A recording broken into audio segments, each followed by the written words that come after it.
Karena ada suatu kasus yang sangat besar merugikan negara yang perlu diungkap.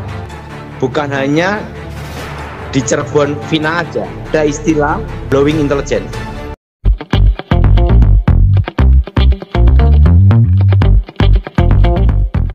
Shalom sahabat terang kemuliaan, apa kabar kalian semua? Senang rasanya bisa berjumpa lagi dengan kalian semua. Kiranya damai sukacita Allah dan kebaikan Tuhan selalu bersama dengan kalian. Diberikan umur yang panjang, diberikan kesehatan yang sempurna, dan juga tentunya diberikan rezeki yang berlimpah. Dijauhkan dari segala sakit, penyakit, dan mara bahaya. Pada kesempatan kali ini kembali kita akan mendengarkan kembali pesan yang akan disampaikan oleh hamba Tuhan, yaitu Pastor Dotoni atau Evangelis Dotoni. Sahabat terang kemuliaan, sebelum kita mendengar pesan yang akan disampaikan oleh Pastor Dotoni atau Evangelis Dotoni, mari kita masuk ke dalam doa. Tuhan Allah Bapa kami yang berada dalam kerajaan surga, terima kasih Tuhan Yesus, Engkau maha baik. Sampai hari ini, sampai detik ini, kami bisa bernafas, bisa menikmati hidup kami. Terima kasih Bapa, Engkau maha baik. Sebentar kami akan mendengarkan pesan-Mu, kiranya Bapa pimpin kami, sertai kami, berikan kami hikmat marifat, agar kami bisa mencerna pesan ini dengan baik. Di dalam nama Tuhan Yesus kami berdoa. Haleluya. Amin. Sahabat terang kemuliaan, jangan lupa dukung terus channel Terang Kemuliaan tentunya dengan cara apa? Dengan cara subscribe dan bagikan video-videonya kepada yang lain, agar kiranya channel Terang Kemuliaan bisa menjadi berkat untuk orang banyak. Sahabat Terang Kemuliaan, langsung saja kita akan dengarkan pesan yang akan disampaikan oleh Pastor Dotoni atau Evangelis Dotoni. Selamat menyaksikan.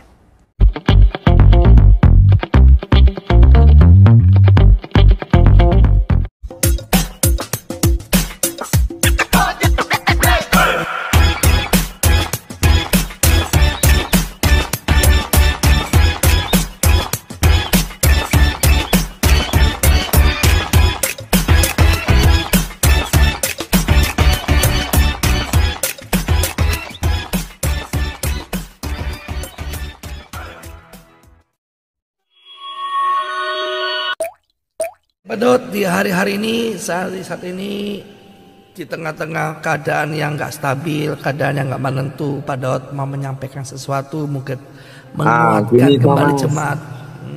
Ada satu hal perlu Thomas tahu. Iya Pak Dot. Sekarang kan baru ribut di media sosial tentang Cirebon. Apa tuh Pak ributnya Pak Dot? Tentang pembunuhan toh. Sampai ribut di media sosial. Betul Pak Pro Dot. dan kontra, betul? Ya. Perlu Thomas tahu. Iya Pak Dot. Polisi pada waktu menetapkan tersangka itu pasti sudah ada bukti-bukti. Ya. Pertama, bukti petunjuk. Bukti petunjuk. Nah, setelah itu keterangan saksi. Keterangan saksi.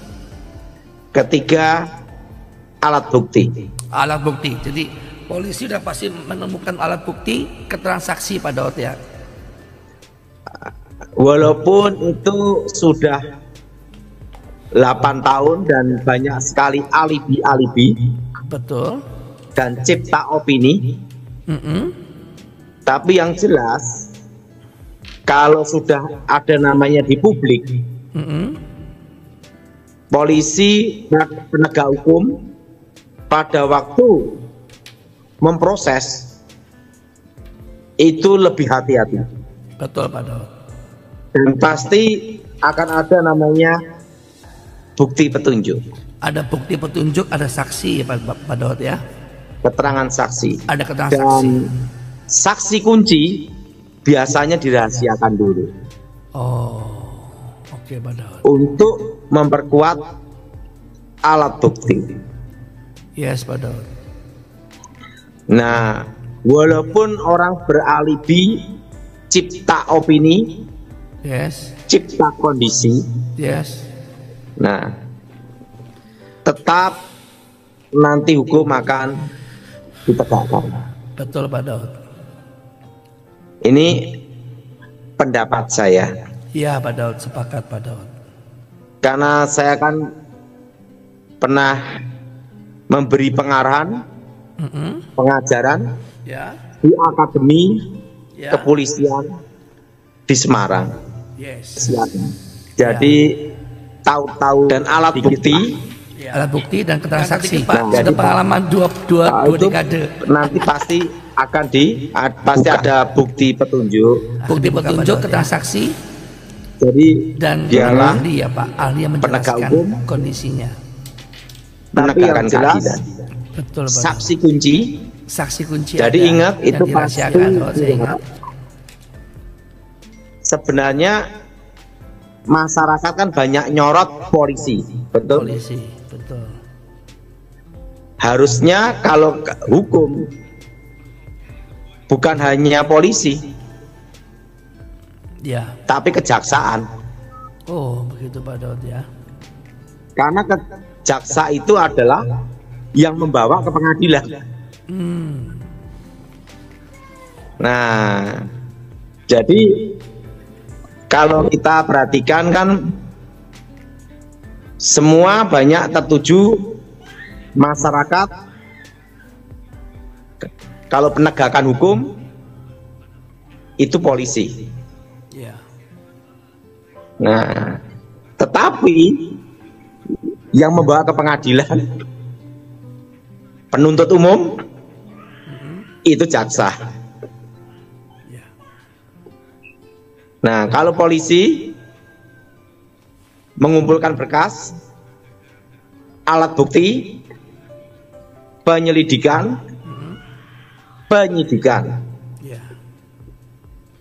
Nah, baru ditetapkan tersangka. Tersangka. Jadi belum berhenti sampai di situ.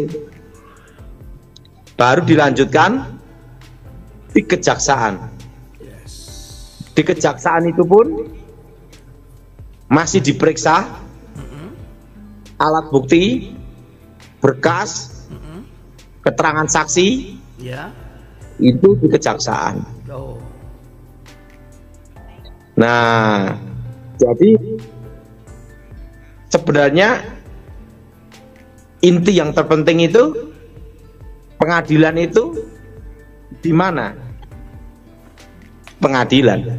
Oh, oke. Dan yang berperan hakim Hakim dan jaksa. dan jaksa. Yang memutuskan hakim, Hakim, yang menuntut jaksa. jaksa. Gimana menurut Thomas? Luar biasa Pak Daud. Nah, sekarang menurut analisa pribadi Pak Daud, kasus Vina itu gimana Pak Daud? Apa yang Pak Daud bisa gambarkan menurut pandangan Pak Daud? Kalau sebenarnya bukan hanya di Cirebon Vina aja, kan masih ada kasus-kasus pembunuhan yang perlu diungkap. Ya. Nah, kalau saya perhatikan ada yang namanya itu kasus besar untuk pengalihan perhatian. Ya.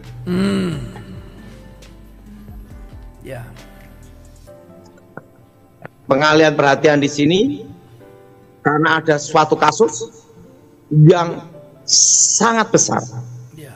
merugikan negara. Ya. Kan ada istilah dalam waktu saya tugas dulu namanya blowing intelligence, Namanya blowing intelligence Pak Daud ya. mengalihkan perhatian. Mengalihkan perhatian massa berarti Pak Daud ya. Sebenarnya kasus yang perlu lebih besar ada kasus Marsinah. Marcella kasus apa Pak?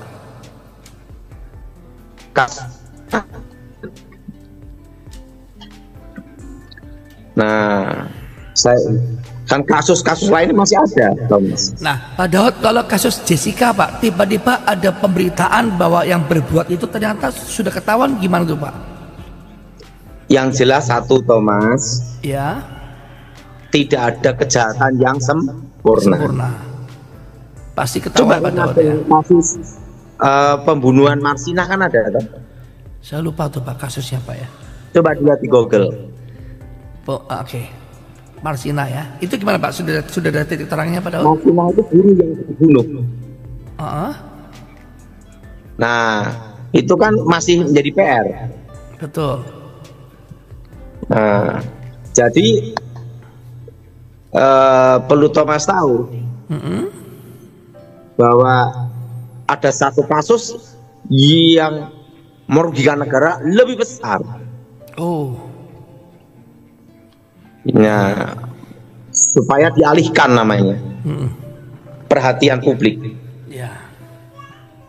Ngerti maksudnya? Oh, yang dibuang di hutan Wilangan Nganjuk ya Pak Daud ya? Yang jelas, Thomas. Ya. Nah, karena pasti ada kasus yang besar yang merugikan negara. Ya. Nah, dan itu pasti berhubungan dengan ilegal mining. Ya Pak. Contohnya timah. Nah, sebentar lagi analisa saya nanti juga ada namanya berikutnya nikel. Itu kasus Pak Daud ya, kasus yang tersembunyi Pak Daud ya. Ini kan belum terbuka. Tapi kan nikel kan ada yang ilegal juga. Tapi juga ada yang legal juga. Ya. Nah, ilegalnya nanti ya gimana? Nah, itu tinggal nunggu waktu. Ya. Nah, berikutnya ada lagi, Thomas. Batu bara. Oh, batu bara Pak Daud ya, ngeri Pak Daud ya. Oh, banyak, kan belum terungkap aja. Ya. Betul? Betul Pak Daud. Nah, itu yang jadi PR negara. Iya Pak Daud. Nah, betul? Betul Pak Daud. Nah, itu analisa saya. Yes Pak Daud. Nah, jadi ada hal tertentu untuk mengalihkan perhatian publik. Ya Pak Daud. Bahwa ada kasus yang sangat besar. Yes. Timah ini kan besar. Merugikan negara berapa? Ya. Nanti berikutnya apa? Nikel. Berikutnya apa? Batu bara. Ya. Karena kan ada pertambangan ilegal. Betul. Ya, dan itu kan perlu kaji ulang dan penegak hukum untuk menegakkan hukum. Ya. Nah, jadi kasus menutupi kasus yang sangat besar. Nah, ini analisa saya. Yes Pak Daud. Dan itu adalah permainan tingkat tinggi. Ya. Kalau saya dulu di pengamanan presiden, kita kan tahu bagaimana pengalian perhatian supaya publik tidak menyorotin satu titik perkara yang sangat besar. Ya. Jadi kalau ditanya rentetannya gimana? Nah, pertama timah, dua nikel, ketiga batu bara. Yes. Nah, tapi kapan waktunya? Nggak tahu. Tinggal politik yang akan mengatur Pak Daud ya. Nanti hukum yang akan berbicara. Ya. Kan banyak pertambangan liar. Ya.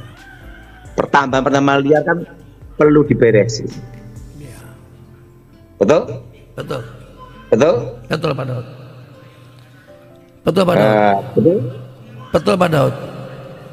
Nah, termasuk pertambangan liar, pasir. Ya. Nah, itu perlu tidak usah terlalu tinggi dulu. Itu perlu dirapikan. Ya. Betul? Betul. Nah, itu perlu dirapikan. Pasir itu dulu aja. Iya Pak Daud. Eh? Iya.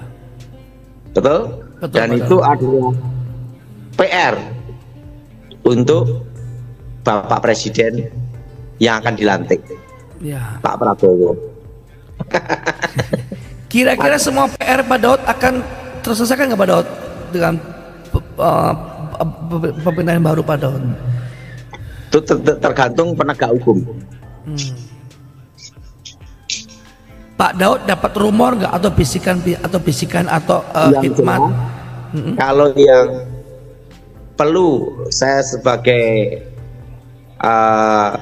orang kecil yang berbicara supaya dirapikan, ditegakkan hukum di Indonesia, karena itu berhubungan dengan negara, yaitu 4. Pertama, itu adalah timah yang sudah kelihatan ada ini.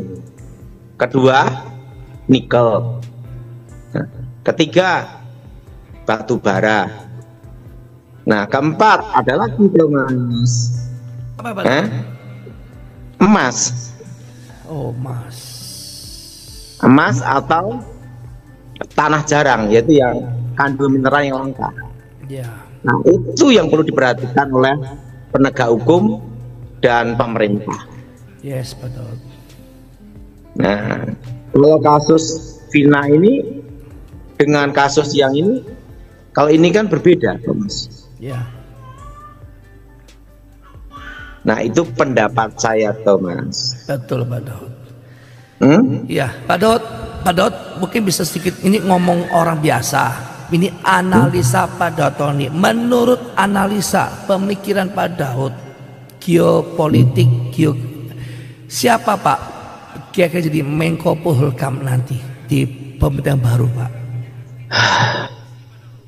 Saya belum bisa bicara Ya.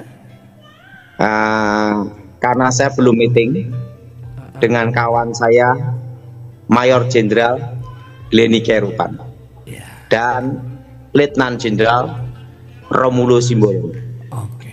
Karena kan negara itu harus ada dua. Belum meeting dua sahabat saya ini, saya belum bisa bicara. Oke. Karena tiga menteri ini paling pedoman penting Pak. Karena sebenarnya ekonomi itu dilihat di dua sisi. Ya. Pertama adalah keamanan. Ya. Kedua adalah keuangan Ya, negara. Menteri Keuangan, Menteri Pertahanan, Menko Polhukam. Ada 3 yang perlu diperhatikan. Pertama adalah Menteri Keuangan, Ya. karena itu bendahara negara. Ya. Kedua, Panglima TNI. Ya. Panglima apa? TNI Pak. Nah, dan Kapolri. Kapolri. Itu karena Kapolri itu adalah polisi, Ya. kepala kepolisian yang berhubungan langsung interaksi dengan masyarakat. Ya. Betul? Betul. Jadi pertama Menteri Keuangan, Ya. apakah pasar mau menerima pasar Ya. dunia? Kedua, Panglima TNI dan Kapolri. Ya. Ketiga adalah kita Mas. Ya Pak Daud. Nah. Yang ketiga, Kebijakan Presiden. kebijakan Presiden Pak Daud ya. Apa tuh Mas? Ya, yang ketiga kebijakan Presiden, Kapolri siapa, Panglima TNI siapa, Menteri Keuangan siapa Pak? Dan kebijakan Presiden. Kebijakan Presiden. Ya. Dan masih ada lagi Parlemen. Parlemen ya, DPR ya Pak ya. Jadi masih banyak sisi-sisi yang perlu kita perhatikan. Ya Pak Daud. Nah, kalau ditanya siapa Panglima TNI, siapa Kapolrinya, nah saya harus meeting dulu dengan dua kawan saya itu. Yes. Siapa? Karena mereka berdua yang bisa berbicara kepada Bapak Prabowo Subianto. Siap. Karena Letnan Jenderal Romulus Simbolon itu adalah satu letting, satu angkatan Ya. Bapak Prabowo Subianto. Yes. Dan dia adalah ahli strategi perang Ya. dan pengamanan khusus. Yes. Dan pernah menjadi atasan saya. Ya. Siapa? Kedua, Mayor Jenderal Glenn Sianupan. Ya. Dia ahli intelijen, menganalisa intelijen, Ya. dan dia bisa memahami geopolitik, arah politik, dan dia juga mengerti ekonomi. Yes. Nah, dua orang ini adalah sahabat saya. Sahabat yang kemudian, itulah tadi pesan yang telah disampaikan oleh Pastor Daud Tony atau Evangelis Daud Tony untuk kita semua. Dan apabila ada di antara kalian yang terbeban dan ingin didoakan oleh Pastor Daud Tony atau Evangelis Daud Tony, silakan menghubungi nomor WhatsApp yang tertera di kolom deskripsi melalui pelayanan Yefta Ministry ataupun Tom Hiles TV melalui kelas Zoom-nya. Dan mari kita doakan bersama-sama agar kiranya pada tahun ini, Pastor Daud Tony ini selalu diberikan kesehatan agar beliau selalu dapat melakukan pelayanan dengan baik dan juga selalu mengembarkan kabar baik untuk kita semua. Sahabat yang kemuliaan, mari kita tutup video ini dengan doa. Tuhan Allah Bapa kami yang berada di surga, terima kasih Tuhan Yesus, terima kasih atas pesan yang telah Engkau sampaikan kepada kami semua. Kiranya apa yang disampaikan bisa kami terapkan dalam hidup kami, bisa kami terapkan dalam iman kami. Terima kasih Bapa, ampuni dosa kami semua, berkati kami semua yang telah mendengarkan pesan ini dan menonton video ini. Di dalam nama Tuhan Yesus kami berdoa. Haleluya. Amin. Sahabat terang kemuliaan, kita akan berjumpa lagi di next video tentunya. Dan saya berdoa untuk kalian semua, kiranya kebaikan Tuhan selalu bersama dengan kalian. Diberikan umur yang panjang, diberikan kesehatan yang sempurna, dan juga tentunya diberikan rezeki yang berlimpah. Dijauhkan dari segala sakit, penyakit, dan mara bahaya. Dan jangan lupa dukung terus channel Terang Kemuliaan untuk perkembangannya. Tentunya dengan cara apa? Dengan cara subscribe dan bagikan video-videonya kepada yang lain, agar kiranya channel Terang Kemuliaan ini bisa menjadi berkat untuk orang banyak. Kita bertemu lagi dengan kesempatan. Tuhan Yesus memberkati. Beginilah firman Tuhan, penebusmu, yang Maha Kudus, Allah Israel. Akulah Tuhan, Allahmu, yang mengajar engkau tentang apa yang memberi faedah, yang menuntun engkau di jalan yang harus kau tempuh. Maka Yesus berkata pula kepada orang banyak, katanya, Akulah terang dunia, barang siapa mengikut aku, ia tidak akan berjalan dalam kegelapan, melainkan ia akan mempunyai terang hidup. Kata Yesus kepadanya, Akulah jalan dan kebenaran dan hidup. Tidak ada seorang pun yang datang kepada Bapa kalau tidak melalui aku. Tuhan Yesus memberkati.